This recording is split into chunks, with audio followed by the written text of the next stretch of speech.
दशकं 17 ध्रुवचरितमु उत्तानपादनृपतेर्मनुनन्दनस्य जाया बभूव सुरुचिर्नतरामभीष्टा अन्या सुनीतिरिति भर्तुरनादृता सा त्वामेव नित्यमगतिः शरणं गताभूत्। अङ्के पितुः सुरुचिपुत्रकमुत्तमं तं दृष्ट्वा ध्रुवः किल सुनीतिसुतोऽधिरोक्ष्यन् आचिक्षिपे किल शिशुः सुतरां सुरुच्या दुःसन्त्यजा खलु भवद्विमुखैरसूया। त्वन्मोहिते पितरि पश्यति दारवस्ये दूरं दुरुक्तिनिहतः स गतो निजाम्बां सापि स्वकर्मगतिसन्तरणाय पुंसां त्वत्पादमेव शरणं सिसवे सशंस। आकर्ण्यसोऽपि भवदर्चननिश्चितात्मा मानी निरेत्य नगरात् किल 5 वर्षः सन्दृष्टनारदनिवेदितमन्त्रमार्गः त्वामारराध तपसा मधुकाननान्ते।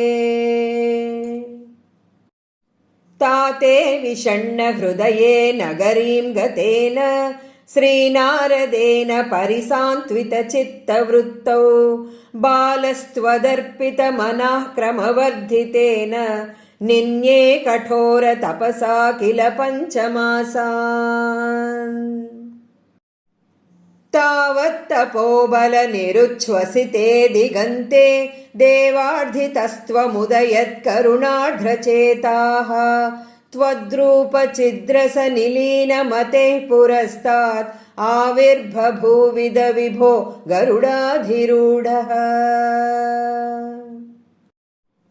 त्वद्दर्शनप्रमदभारतरङ्गितं तं दृग्भ्यां निमग्नमिव रूपरसायने ते तुष्टूषमाणमवगय्य कपोलदेशे संस्पृष्टवानसि दरेण तदादरेण। तावद्विबोधविमलं प्रणुवन्तमेनम् आभाषधास्त्वमवगय्य तदीयभावं राज्यं चिरं समनुभूय भजस्व भूयः सर्वोत्तरं ध्रुवपदं विनिवृत्तिहीनम्। इत्यूचुषि त्वयि गते नृपनन्दनोऽसौ आनन्दिताखिलजनो नगरीमुपेतः रेमे चिरं भवदनुग्रहपूर्णकामः ताते गते च वनमादृतराज्यभारः।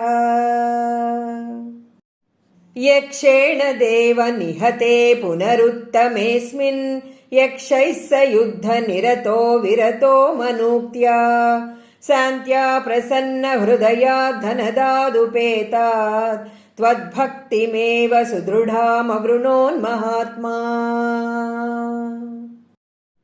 अन्ते भवत्पुरुषनीतविमानयातो मात्रा समं ध्रुवपदे मुदितो यमास्ते एवं स्वभृत्य जनपालनलोलधीस्त्वं वातालयाधिपनिरुन्धि ममामयौघान्।